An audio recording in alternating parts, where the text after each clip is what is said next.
दोस्तों, Tayyip Erdogan एक बार फिर 52.5% वोट्स हासिल करके तुर्की के प्रेसिडेंट के तौर पर मुंतखब हो गए हैं। इसके साथ ही तुर्की की तारीख में सबसे ज़्यादा बार इलेक्शंस जीतने का एजाज़ भी आपके पास आ गया है।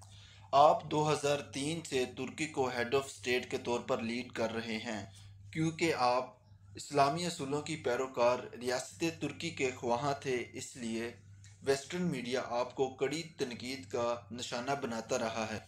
इसके बावजूद आप 20 सालों से हुकूमत में हैं, लेकिन क्या यह सफ़र आसान रहा? तैयब एर्दोगान 1954 में तुर्की के शहर इस्तांबुल में पैदा हुए। आपने एक वेलफेयर पार्टी की मेंबरशिप से अपने सियासी कैरियर का आगाज़ किया। इसके बाद आप 1994 से लेकर 98 तक इस्तांबुल के मेयर रहे। इस दौरान आपने इस्तांबुल में बहुत से रिफॉर्म्स किए और आप हर दिल अजीज़ पर्सनैलिटी बन गए। 2001 में आपने एके पार्टी की बुनियाद रखी, जो कि 2002 के इलेक्शंस में सबसे मकबूल जमात के तौर पर सामने आई, जिस बिना पर 2002 में आपने पार्लिमानी इलेक्शन जीते और पहली बार तुर्की के प्राइम मिनिस्टर बने। आपने रिफॉर्म्स करके 2014 में पार्लिमानी सिस्टम को प्रेसिडेंशियल सिस्टम में चेंज किया और अब तक आप ही तुर्की के प्रेसिडेंट हैं। लेकिन ये प्रेसिडेंशियल इलेक्शन तैयब एर्दोगान के लिए माजी के इलेक्शंस के मुकाबले में ज़्यादा मुश्किल साबित हुए, क्योंकि आप 14 मई को होने वाले इलेक्शंस में अपने खिलाफ 6 पार्टियों के अलायंस की वजह से 50% से ऊपर वोट्स हासिल ना कर सके।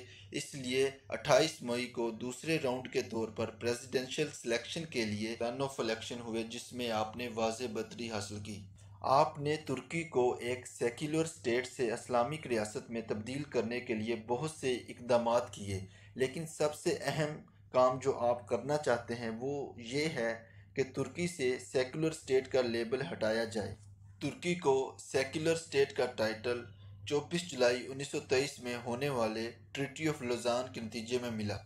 ये मुआहदा मुस्तफ़ा कमाल अतातुर्क, जो उस वक्त तुर्की के हेड थे, और अलायंस पावर के हेड ऑफ स्टेट्स के दरमियान हुआ। अलायंस पावर में रशिया, इंग्लैंड और फ्रांस शामिल थे। ट्रीटी ऑफ लोजान के ज़रिए सल्तनत उस्मानिया को टुकड़ों में तकसीम कर दिया गया और इस ओटोमन अम्पायर के इख्तिताम से 40 ममालिक वजूद में आए।